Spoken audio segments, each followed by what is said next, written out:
Hello everybody. ये NCERT first class 11th का second chapter है यूनिट एंड मेजरमेंट एनसीईआरटी के अकॉर्डिंग। इसमें वेरी फर्स्ट लेक्चर हमने लिया था फिजिकल क्वांटिटी और उनकी यूनिट्स। ये सेकंड लेक्चर है measurement of length mass and time, जो कि 7 फंडामेंटल फिजिकल क्वांटिटी में वेरी फर्स्ट 3 क्वांटिटीज थी। तो चलिए शुरू करते हैं।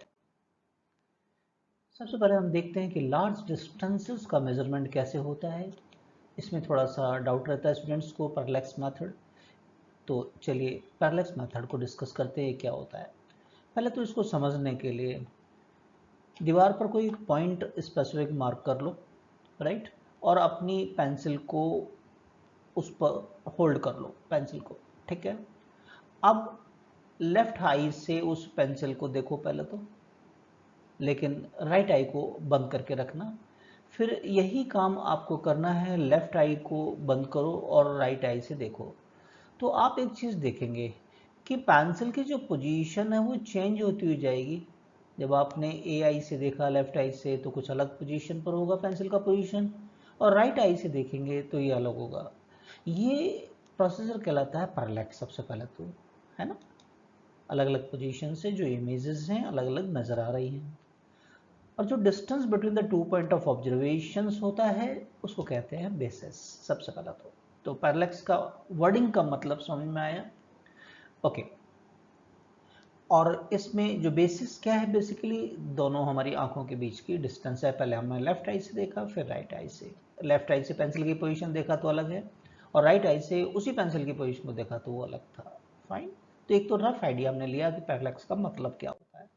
अब इसको अप्लाई करते हैं किसी डिस्टेंट प्लैनेट या स्टार की डिस्टेंस को फाइंड करने के लिए। बहुत दूर एक स्टार है और अर्थ पर 2 पॉइंट है ना। सबसे पहले हम ए पोजीशन से देखेंगे, फिर बी पोजीशन से देखेंगे, और ये कैपिटल डी यानी कि डिस्टेंस ऑफ स्टार को फाइंड करेंगे, ठीक है। यस का मतलब कोई स्टार कह दिया हमने, पैरेलैक्स मेथड को यूज करेंगे। ए पोजीशन से देखा, बी पोजीशन से देखा, मान लीजिए कि इनका जो सेपरेशन है वो बी है, जो कि हम बेसिस कह रहे थे। इसको क्या कह रहे थे? बेसिस, ठीक है।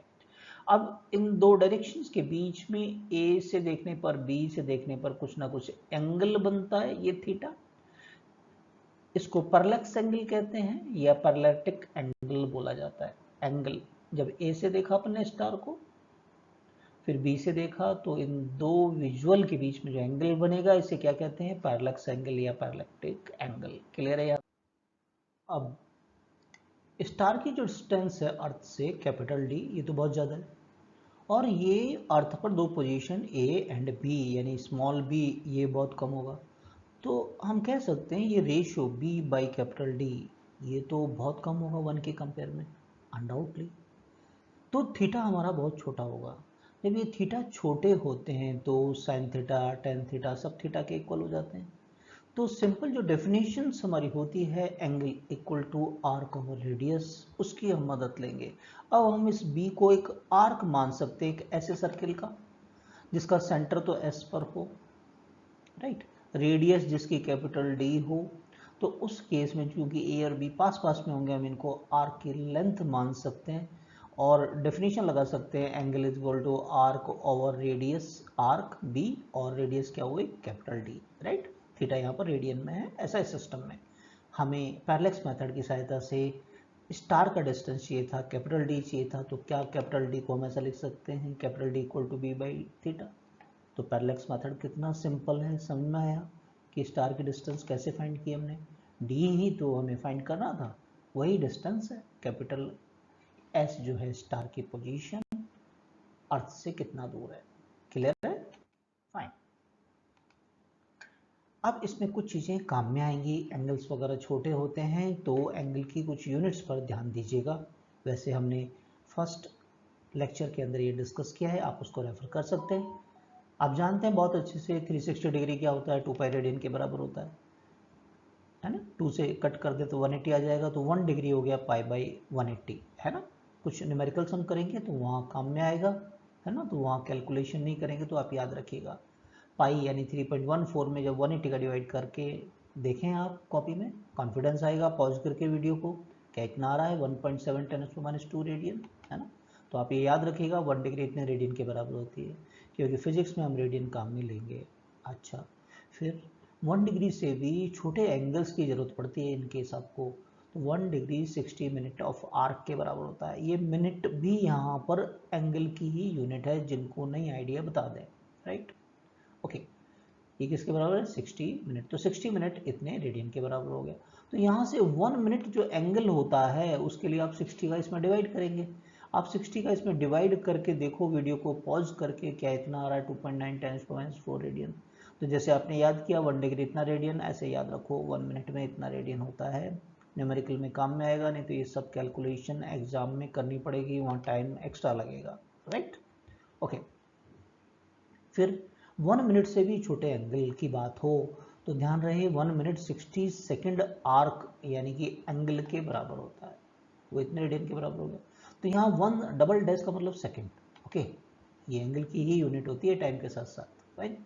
तो 1 सेकंड आर्क यानी कि एंगल 60 का डिवाइड करके देखो, क्या इतना आ रहा है 4.8 इंटू 10⁻⁶ रेडियन के लगभग, राइट। तो 1 डिग्री इतना रेडियन, क्योंकि रेडियन में चेंज करना होगा, डिग्री और मिनट और सेकंड में नहीं यूज करेंगे। 1 मिनट इतना रेडियन और 1 सेकंड इतने रेडियन के बराबर होगा। क्लियर है।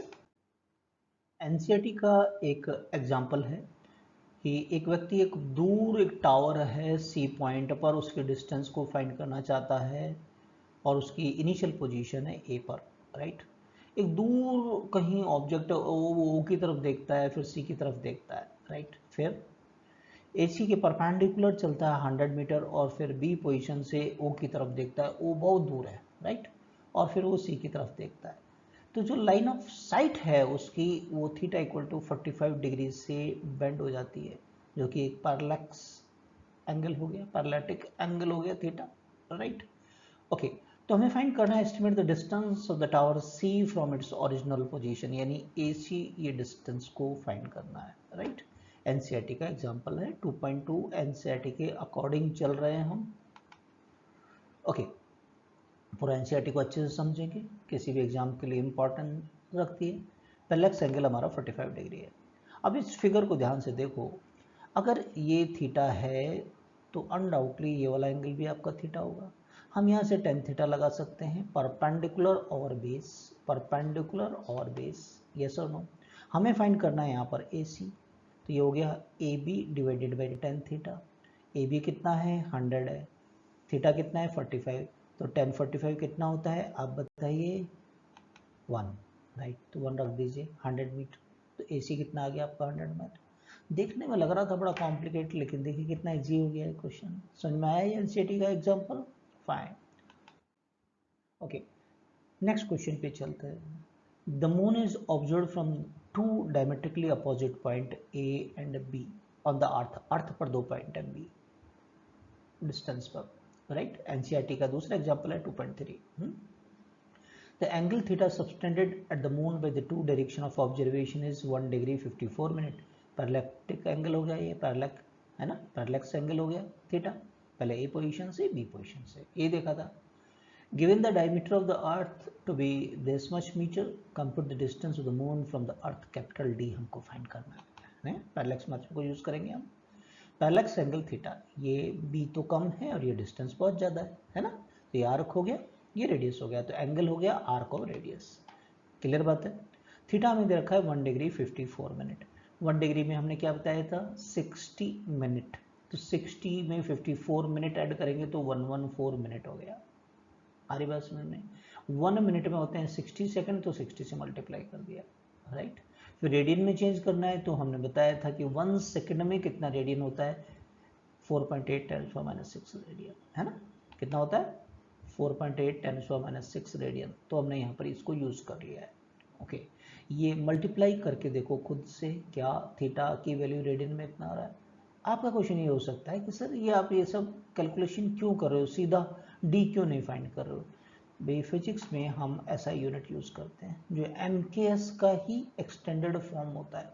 तो सबसे पहले ये डिग्री मिनट ये एसआई या एमकेएस यूनिट नहीं होती है, एंगल की यूनिट हमको रेडियन में चेंज करनी ही पड़ेगी। क्लियर है, फाइन। ओके, क्यों किया है। ओके, अब कैपिटल डी फाइंड करना है। कैपिटल डी को कैसे लिख सकते हैं, बी डिवाइडेड बाई थीटा लिख सकते हैं। बी हमको पता है यहाँ पर क्या है, वो डायमीटर है, अर्थ का डायमीटर है। एक तरीके से अर्थ के एक पॉइंट से दूसरे पॉइंट पर गए अपन, जो हमको क्वेश्चन में दे रखा है 1.276 × 10⁻⁷, और ये थीटा की वैल्यू है आपका रेडियन में। इसको वीडियो को पॉज करके कैलकुलेशन करके देखो क्या डी की वैल्यू इतना आ रहा है, 3.89 × 10⁸ मीटर। फाइन, समझ में आया। पैरेलक्स मेथड कैसे यूज़ करते हैं, दोनों एग्जाम्पल क्लियर हुए एनसीईआरटी के। पैरेलक्स मेथड फाइन, ओके। तो चलो आगे चलते हैं। अब इसी की मदद से हम इसी प्रोसीजर को उल्टा फॉलो करें तो किसी प्लेनेट का डायमीटर फाइंड कर सकते हैं। एक तरीके से उल्टा डायग्राम सोच के देखो आप, है ना। कोई भी आपका स्टार है, प्लेनेट है, उसका डायमीटर फाइंड करना है। If D is the diameter of the planet, और अल्फा को इस बार बोलेंगे एंगुलर साइज है इसका, है ना। एंगुलर ये डायमीटर है तो ये एंगुलर साइज हो गया ऑफ द प्लेनेट। ये क्या है, basically the angle subtended by small D, diameter में जो अर्थ पर एंगल बनाया है। क्लियर है बात। तो अल्फा को हम कह सकते हैं वही दोबारा से, है ना, क्योंकि कैपिटल डी बहुत ज़्यादा होगा, arc over radius small D by capital D. Clear है, okay. Angle between the two direction when two diametrically opposite points of the planet are viewed through the telescope, तो d को हम कहेंगे, d हमें पता होता है, स्मॉल d को बोलेंगे वो क्या है, उस प्लेनेट का डायमीटर। सिंपल सी बात है, पैरेलक्स मेथड में किया था वैसे कि हमने कि भाई ये कैपिटल D क्या है, बहुत ज़्यादा है, स्मॉल d क्या है, बहुत कम है। तो एंगल का डेफिनेशन लगा दो पहले तो, arc over radius d/d। Clear है ना, ओके। अच्छा, और अब ये हम देखते कैसे हैं इन पोजीशन को, टेलीस्कोप की मदद लेते हैं। जिस प्लेनेट का डायमीटर फाइंड करना है, टेलीस्कोप की मदद से उसके दो डायमीटर के अपोजिट पॉइंट पर देखते हैं, राइट। और ये एंगल फाइंड कर लेते हैं अल्फा, ओके। तो स्मॉल डी को क्या हम ऐसा कह सकते हैं, अल्फा इंटू डी, है ना। टेलीस्कोप की मदद से हमने अल्फा, और हम अर्थ से जिस प्लेनेट की बात कर रहे हैं अर्थात उसके डिस्टेंस हमको पहले से पता है, राइट। तो ये डायमीटर इस तरीके से पता हो जाता है। क्लियर है, ओके। अब इस पर एक क्वेश्चन ले लेते हैं। सन का एंगुलर डायमीटर वो 2000 सेकेंड है। डबल डैश का मतलब क्या बताता है हमने, सेकेंड। एनसीईआरटी का एग्जाम्पल है 2.4, जो कि जेई में भी पूछा गया 2022 के अंदर। ये अल्फा की वैल्यू गिवन है आपको सेकेंड के अंदर। The distance capital D of the sun from the earth, इस बार कैपिटल डी गिवन है। What is the diameter of the sun, diameter पूछा गया है, सन का डायमीटर क्या होगा, है ना। सन का एंगुलर डायमीटर की बात करें सबसे पहले तो, थोड़ी देर पहले मेरा डिस्कशन हुआ, ये सेकंड है, मिनट है, डिग्री है, ये ऐसा यूनिट नहीं होती है, क्या होती है, रेडियन। तो अपने को रेडियन में चेंज करना है। पहले हमने बता दिया कैसे करते हैं, 1 सेकेंड में इतना रेडियन होता है, कन्वर्ट करके दिखाया था। वीडियो को बैक करके देखो, है ना, समझते चलो, नोट करके रखो कि 1 डिग्री में कितना रेडियन होता है, 1 मिनट में कितना रेडियन होता है, 1 सेकेंड में। तो डायरेक्टली आप लिख सकते हैं, नहीं तो कैलकुलेशन करते रहोगे, है ना, योर चॉइस। मल्टीप्लाई करके देखो क्या इतना रेडियन आ रहा है। तो अल्फा की वैल्यू सबसे पहले हम ऐसा यूनिट में चेंज कर लिया जो कि गिवन है हमको, राइट। लेकिन अल्फा क्या है भाई, आर्क ओवर रेडियस लिख सकते हैं, है ना। अब हमको स्मॉल डी चाहिए यहाँ पर, जो कि डायमीटर ऑफ द सन है, उसको अल्फा इंटू डी कह सकते हैं। अल्फा पता है आपको और डी पता है, कैसे, क्वेश्चन में दे रखा है, the distance capital D of the sun from the earth area, right. Multiply करके देखो अपने आप से क्या इतना मीटर आ रहा है। तो ये सन का डायमीटर आ गया, जो कि एनसीईआरटी का एग्जाम्पल था 2.4, जो कि जेई में भी पूछा गया था। तो क्लियर हो गया सबको यहाँ तक। अब बात करते हैं कि बहुत छोटे जो डिस्टेंस होती हैं, स्मॉल साइजेज होते हैं, जैसे साइज ऑफ मॉलिक्यूल, इनका एस्टिमेशन कैसे करते हैं।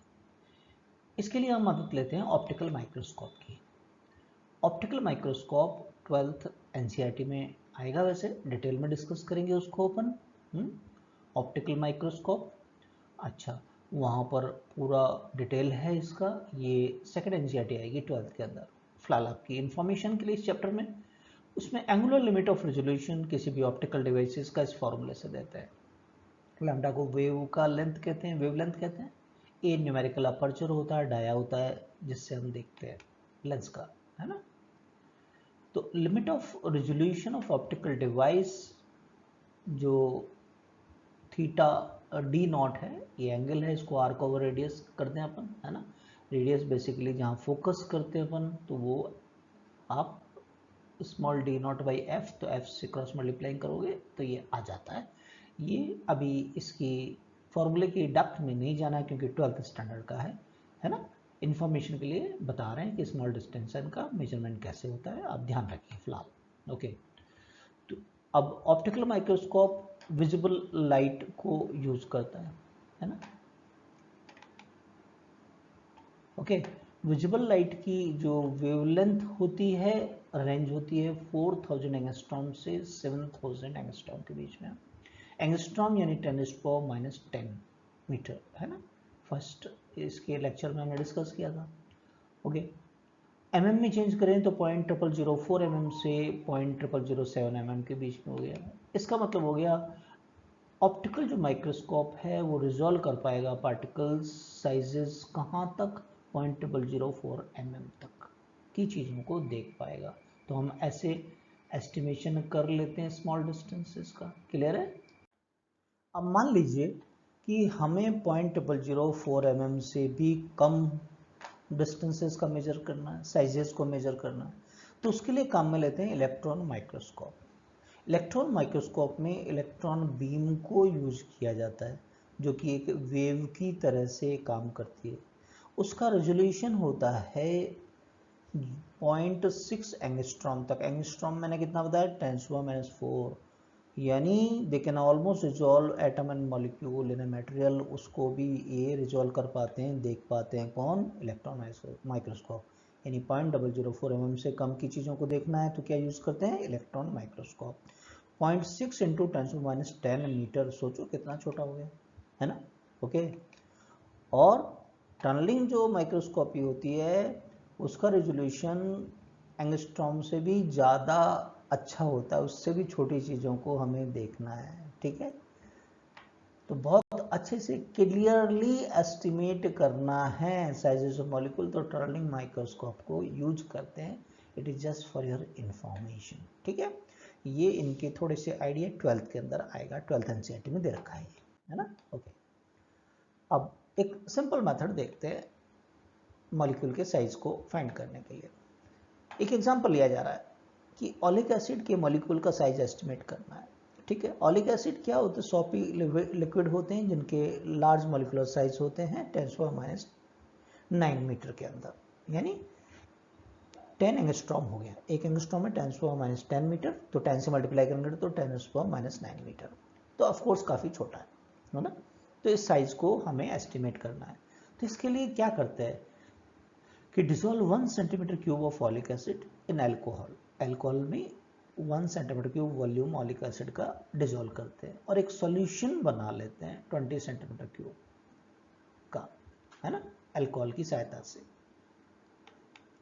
Okay, then dilute it to the 20 centimetre को यूजिंग द एल्कोहल। एल्कोहल को बढ़ाकर इसमें 20 सेंटीमीटर क्यूब तक डाइल्यूट कर लेते हैं, तो कॉन्सेंट्रेशन ऑफ द सॉल्यूशन हो जाता है 1/20 सेंटीमीटर क्यूब फॉलिक एसिड पर सेंटीमीटर क्यूब, राइट। ओके, फिर लाइकोपोडियम पाउडर क्या होता है, चमकीला पाउडर होता है। बायो के जो स्टूडेंट है वो बायोलॉजी में पढ़ते हैं इसको, बॉटनी वगैरह में। तो लाइकोपोडियम पाउडर को on the surface of water पर थोड़ा सा स्प्रिंकल करते हैं और फिर put 1 drop of the solution in the water. फिर ये जो भी सॉल्यूशन हमने बनाया था इसका ड्रॉप है, इस पाउडर के जो सरफेस ऑफ वाटर पे आपने लाइकोपोडियम डाला है ना, वहाँ पर एक ड्रॉप को डाल देते हैं। तो ऑलिक एसिड ड्रॉप स्प्रेड हो जाती है into a thin large and रफली सर्कुलर फिल्म, एक फिल्म के रूप में फैल जाती है, of molecular thickness on the water surface. उस वाटर सरफेस के ऊपर सर्कुलर फिल्म के रूप में फैल जाती है। उस फिल्म की थिकनेस लगभग मॉलिक्यूलर थिकनेस के बराबर होती है। अच्छा, फटाफट से मेजर करते हैं diameter of the thin film to get its area A. उसका डायमीटर तो हम फाइंड कर ही सकते हैं उस फिल्म का, नहीं है। ओके, अच्छा, suppose you have a dropped an drop of water आपने डाली उसमें।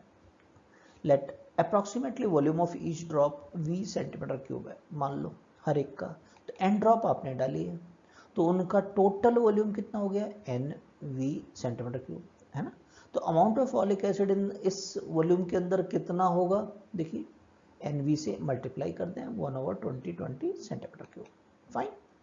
अच्छा, हमें तो थिकनेस चाहिए, एरिया आपने फाइंड कर लिया, तो वॉल्यूम के अंदर एरिया का डिवाइड कर देंगे तो थिकनेस आ जाएगी, जो कि उस मॉलिक्यूल के डायमीटर के बराबर होगी, volume of the film divided by area of the film.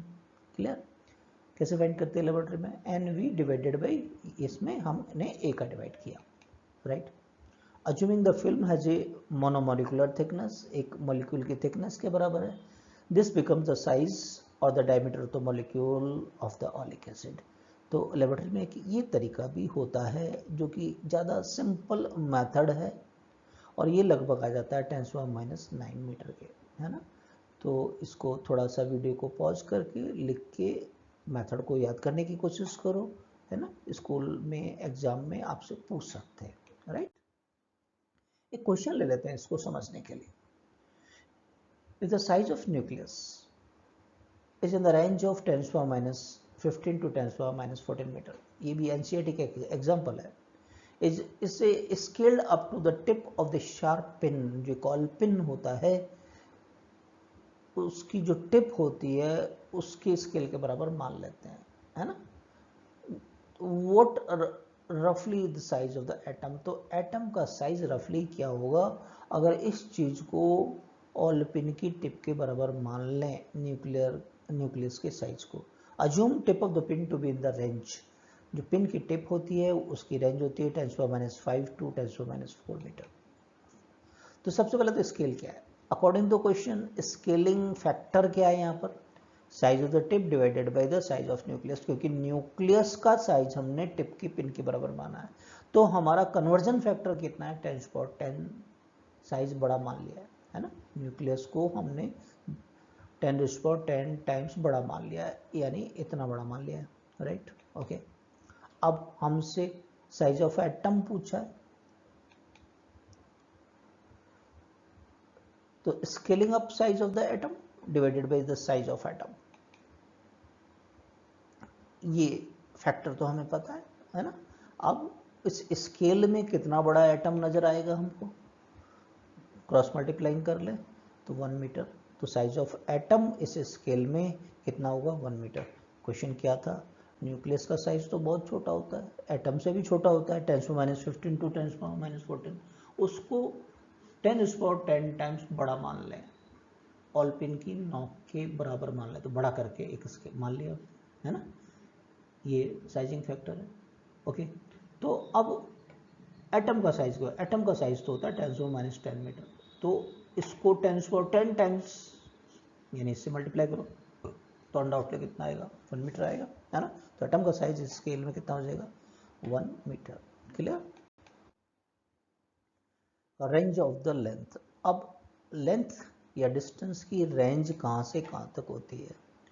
Sizes of the object in the universe vary from the size of order 10⁻14 metre, जो कि न्यूक्लियस का होता है, हमारा एटम का न्यूक्लियस होता है, से लेकर 10⁻26 मीटर होता है, और ये 10⁻26 मीटर है extent of the observable universe, ब्रह्मांड को दूर तक कहाँ तक देखा गया है 10⁻26 मीटर। तो ये लेंथ की रेंज क्या हो गई, न्यूक्लियस का साइज क्या है 10⁻14 मीटर से 10⁻26 मीटर। क्लियर है, ओके। पिछले लेक्चर के अंदर हमने यूनिट्स पर डिस्कशन किया था, फिर भी यहाँ पर लेंथ, मास और टाइम का मेजरमेंट कर रहे हैं, तो कुछ प्रैक्टिकल यूनिट्स की बात करें, फर्मी जो न्यूक्लियर के साइज होते हैं उनको फर्मी या फर्मी मीटर कहते हैं 10⁻15 मीटर। एंगस्ट्रॉम एक वर्ड आ रहा था, 1 एंगस्ट्रॉम क्या बता रहे थे हम 10⁻10 मीटर के बराबर। एस्ट्रोनॉमिकल डिस्टेंस AU, एंगस्ट्रॉम और ये चीज़ें अलग अलग है, ये होता है 1.5 10⁻11 मीटर। ये क्या होता है, सन से अर्थ का एवरेज डिस्टेंस होता है 1.5 10⁻11 मीटर। 1 लाइट ईयर 1 LY कहते हैं, एक साल में लाइट जितना डिस्टेंस अपनी वेलोसिटी से ट्रेवल कर सकती है 9.46 × 10⁻15 मीटर, फाइन, ओके। परसेक भी डिस्टेंस का ही यूनिट होता है। ये क्या होता है, कई बार एग्जाम में पूछा गया है, parsecs is the distance at which average radius of the earth orbit subtend an angle of 1 angle of arc. Fine. अब मेजरमेंट ऑफ मास देख लेते हैं। आपने देखा होगा कि जो सिंपल सब्जी भाजी या डिफरेंट ऑब्जेक्ट, सामान्य ऑब्जेक्ट घर में जो काम में आते हैं, दुकान से अपन लेके आते हैं, तो मास का मेजरमेंट किससे करते हैं? कॉमन बैलेंस से करते हैं। ऐसा बैलेंस होता है, राइट। तो एक तो सिंपल जो हमारे कॉमनली अवेलेबल ऑब्जेक्ट हैं उनके मास को किससे डिटरमाइन करते हैं? कॉमन बैलेंस, फिजिकल बैलेंस भी इसको बोलते हैं, राइट। दूसरा, लार्ज मास जैसे कि प्लेनेट है, स्टार है, उसके लिए ग्रेविटेशनल मेथड को यूज किया जाता है। एनसीईआरटी 11th का ही फर्स्ट का लास्ट टॉपिक है ग्रेविटेशन, उसमें है केपलर्स लॉ, राइट। उसी में आएगा आपके एक फॉर्मूला T²= 2 4π² R³/gm, ये केपलर्स थर्ड लॉ कहलाता है, इसे ग्रेविटेशनल मेथड कहते हैं। फाइन। इसमें m है उस प्लेनेट का मास जिसके चारों तरफ एक सैटेलाइट रिवॉल्व कर रहा है, उसका टाइम पीरियड हमें पता होता है, डिस्टेंस पता होती है, तो m इस फॉर्मूले की मदद से पता कर लेते हैं। तो किसी प्लेनेट, स्टार, सन का मास इस फॉर्मूले केपलर्स थर्ड लॉ, जो कि ग्रेविटेशनल मेथड का एक पार्ट है, उसकी सहायता से पता करते हैं। आपने कभी सोचा कि सूरज का मास, सन का मास कैसे पता किया है? अर्थ उसके चारों रोटेट करती है। अर्थ से सन का जो डिस्टेंस आर है, अभी हमने देखा था 1.1 × 10⁻15 मीटर एस्ट्रोनॉमिकल डिस्टेंस, वो पता होता है। कैपिटल टी हमें पता है, अर्थ एक चक्कर लगाने में सूरज के चारों तरफ कितना टाइम लेती है? 365 डेज। उसको सेकंड में चेंज कर लेंगे। कैपिटल जी कांस्टेंट होता है, सारी वैल्यू रख देंगे, सन का मास आ गया। समझ में आया? तो क्या आपने ऐसा सोचा था सन को तराजू में तोलेंगे हम? नहीं ना, ग्रेविटेशनल मेथड से। फिर बहुत स्मॉल मासेस जैसे एटम है, सब एटॉमिक पार्टिकल्स है, उनको पता करते हैं स्पेक्ट्रोग्राफ की मदद से, राइट। उसमें charge particle uniform electric magnetic field के अंदर मूव करता है। ये 12th एनसीईआरटी फर्स्ट में आएगा अपने। फाइन। उसमें क्या होता है, जब वो एक सर्किल में मूव करता है तो जो मास होता है उस प्रिंसिपल में आर के डायरेक्टली प्रोपोर्शनल होता है। सिंपली रेशियो की मदद से ऐसे छोटे पार्टिकल्स, कौन से एटॉमिक पार्टिकल है, सब एटॉमिक पार्टिकल है, उनके मासेस को पता करते हैं। तो आप बस नॉलेज में अभी फिलहाल ये रखिए कि उसके लिए कौन सा डिवाइस हम यूज़ करते हैं? स्पेक्ट्रोग्राफ, स्पेक्ट्रोमीटर भी कहते हैं उसको। फाइन। अब रेंज ऑफ मासेस, मास जो हमारे यूनिवर्स में है उनकी रेंज कहाँ से कहाँ तक है? Mass of the object across the universe 10⁻³ kg, जो कि इलेक्ट्रॉन का होता है, वहाँ से लेके 10⁻55 kg तक होता है। तो मास का रेंज ये हो गया। थोड़ी देर पहले लेंथ का रेंज देखा था हमने, 10⁻³ से 10⁻55 kg के बीच में होता है, राइट। अब टाइम का मेजरमेंट की बात कर लेते हैं कि टाइम जो फिजिकल क्वांटिटी है उसका मेजरमेंट कैसे करते हैं। फाइन। रिस्ट वॉच और द क्लॉक, ये जनरल डिवाइस है, इस इनसे टाइम का मेजरमेंट करते हैं इन जनरल। तो vibration of the balance wheel, एक व्हील होता है इसमें, ठीक है, regulate an ordinary wrist watch, और the vibration of a small quartz crystals होते हैं, आपने सुना होगा क्वार्ट्ज वॉचेस, ठीक है, उनके वाइब्रेशन की मदद से करते हैं। और माइन्यूट टाइम का मेजरमेंट करते हैं तो सीजियम एटॉमिक क्लॉक को यूज करते हैं। It is the most accurate time keeping device होता है caesium atomic clock in the world. इसकी एक्यूरेसी होती है 1 second and 300 million year. 300 million year में 1 सेकेंड की ही मिस्टेक होगी, इससे ज़्यादा नहीं होगी, उसको भी नाप लेता है ना। 300 मिलियन ईयर्स, तो बहुत ज़्यादा एक्यूरेट हो गया, है ना। Caesium atomic clock used in national physical laboratory, ऐसा नहीं हमारे पास नहीं, इंडिया में है नेशनल फिजिकल लेबोरेटरी, ये चित्र बताया हमने, न्यू दिल्ली के अंदर है। ये इंडियन स्टैंडर्ड ऑफ टाइम को मेंटेन करती है ना। In our country NPL, short में नेशनल फिजिकल लेबोरेटरी को क्या कहते हैं? NPL has the responsibility of maintenance and improvement of the physical standard not only the time, बाकी फिजिकल क्वांटिटी के भी जो स्टैंडर्ड है, लेंथ और मास, उनको मेंटेन कौन करता है? एनपीएल करता है। राइट। अब ये वर्क कैसे करती है सीजियम एटॉमिक क्लॉक, है ना। एनसीईआरटी में थोड़ा सा आइडिया दे रखा है तो हम एनसीईआरटी के अकॉर्डिंग ही चल रहे हैं। It is based on the periodic vibration, किसके, सीजियम एटम के जो पीरियोडिक वाइब्रेशंस होते हैं उस पर एक क्लॉक बेस होती है पहले तो, राइट। अब ये सीजियम एटॉमिक क्लॉक क्या मेजर करता है, फ्रीक्वेंसी, उसकी फ्रीक्वेंसी जब वो वाइब्रेट करता है तो उसकी फ्रीक्वेंसी का मेजरमेंट करता है, राइट। अब उसको वाइब्रेट कैसे कराते हैं, caesium atom is excited by the microwave signal की सहायता से, और फ्रीक्वेंसी ऑफ द एटम है उसको एक डिटेक्टर की मदद से मेजर कर लिया जाता है। डिटेक्टर संसूचक नोट करने वाला, right. The frequency of caesium atom is the use to measure the time with the extreme accuracy. उस फ्रीक्वेंसी को हम टाइम के मेजरमेंट के रूप में यूज करते हैं बहुत ही एक्सट्रीम एक्यूरेसी के द्वारा। In the cesium atomic clock, the second is taken as the time needed for this much vibration of radiation. ये रेडिएशन के वाइब्रेशन होते हैं corresponding to the transition between the two hyperfine level of the ground state of the cesium 133 atom। ये standard है, इतने जो vibrations होते हैं उसको एक सेकंड के बराबर ले लिया जाता है, फाइन। अब इतनी एक्यूरेसी की जरूरत कहाँ पड़ती है, application. Cesium atomic clock used in the many application, navigation, telecommunication, scientific research, इनमें काम में लेते हैं। In navigation, cesium atomic clock are used to synchronize GPS satellite, geo positioning satellite, आपका इंटरनेट, टेलीविजन, ये सब काम करते हैं, राइट, और बहुत सारी चीजें। In telecommunication, cesium atomic clock are used to synchronize the network, telecommunication के अंदर। In scientific research, cesium atomic clock used to measure the time, बहुत जरूरत होता है साइंटिफिक रिसर्च में, बहुत ही एक्सट्रीम एक्यूरेसी के साथ में।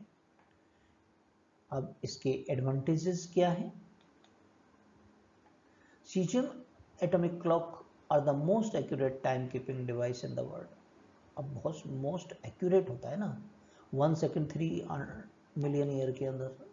Caesium atomic clock also very reliable with the long life spawn, काफ़ी टाइम तक, और फिर लो मेंटेनेंस की जरूरत पड़ती है इसकी। Caesium atomic clock are also very precise with a frequency that is stable over the time, बार बार टाइम चेंज नहीं होता है इसका, राइट। इस सेकंड चैप्टर यूनिट मेजरमेंट में सेकंड लेक्चर अभी हम डिस्कस कर रहे थे। नेक्स्ट लेक्चर में हम लेंगे मेजरिंग इंस्ट्रूमेंट जैसे कि vernier calliper and screw gauge. आजकल कंपटीशन में इनको पूछा जा रहा है, और 11th के एक्सपेरिमेंट में भी हैं vernier calliper and screw gauge. तो बने रहिए हमारे साथ में, मिलते हैं थर्ड लेक्चर के अंदर, measuring instrument. Thank you for watching.